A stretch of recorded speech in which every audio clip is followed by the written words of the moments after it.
Welcome to The Real Authority. Today I'm talking about Karate Kid Legends, the sixth film in the mostly consistent Karate Kid franchise. Aside from two films next and part 3, this franchise has been gold, and Cobra Kai has been shining. Of course, I know it's over. I've only gotten 2 seasons into it. I am going to finish. And to answer the question really quick, do you need to watch Cobra Kai beforehand? Yes and no. Yes in how it spoils a specific detail that didn't really need to be revealed, and no in how, if you haven't seen the show, you should start the show, but I think waiting until after Legends is the best idea. Either way, it won't be a big bother if you don't watch it, at least in preparation for Legends. You should watch it. Season 2 finale is peak. Ben Wong plays Li Fong, a kung fu student who moves to New York when his mother gets a new job. He makes a friend and makes a lot of enemies. Scratch that, it was just one. Just one. So now Jackie Chan and Ralph Macchio help him prepare for a karate tournament. And now they teach him both kung fu and karate. 2 branches, 1 tree, baby, let's go! Kind of.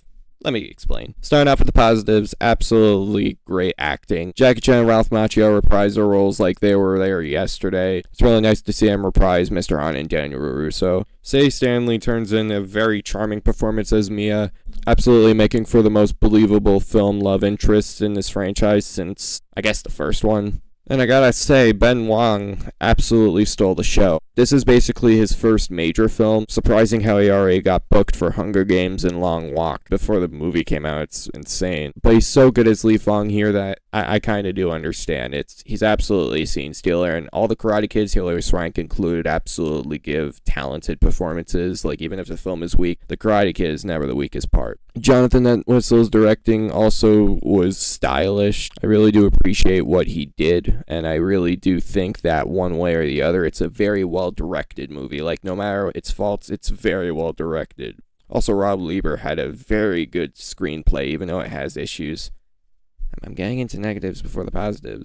Justin Brown's cinematography was really stunning. This movie looks fantastic. You wanna know what else was fantastic? The fighting. Man, I think the closest they got to missing was Next. Even then, it's entertaining fighting. I really do feel like, no matter if the film is weak, I feel like the action will always be what's great. The choreography is so stunning. I also did appreciate the comedic bits they included. They definitely do not interfere with the narrative whatsoever, and they're welcome inclusions. Unfortunately, no spoilers here, but there are things that are weak. I feel like the only great Karate Kid movie is the original, and that does not change here. To start, the editing was really weird. I just looked it up. There were 3 editors, and that kind of shows because I feel like there's some conflicting styles here, which really does suck. I do appreciate some editorial decisions, like some scenes felt like it was a video game, specifically during the main tournament of the movie. I really did appreciate that. I mean, it kind of makes the movie feel like a video game, but, you know, I love John Wick Chapter 4, so whatever. But I really do feel it lets down the movie, especially with the 1 hour and 34 minute runtime, which, listen, I'm not saying that the movie is too short or too long than it need to be. I'm just saying with the other Karate Kid films, they usually averaged about 110 minutes, not 90.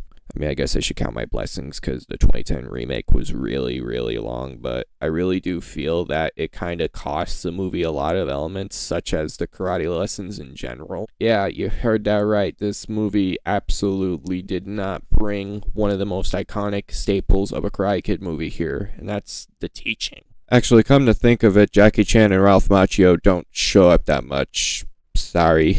Which, again, I appreciate and I don't appreciate. I can't really get into why I appreciate it because of spoilers, but if you're expecting the literal draw of the movie, false marketing, it's a crime now. And even when they do it, they kind of just cut past a lot of things. It feels like pieces are missing, which really lets this film down. I really do hope they release a director's cut because I feel like with a director's cut, this movie would absolutely be stronger. If the studio actually only allowed this footage to get made, I will be shocked. But either way, it's definitely incomplete in a lot of areas, which is not a detriment, but it's really something that I don't think anybody wants.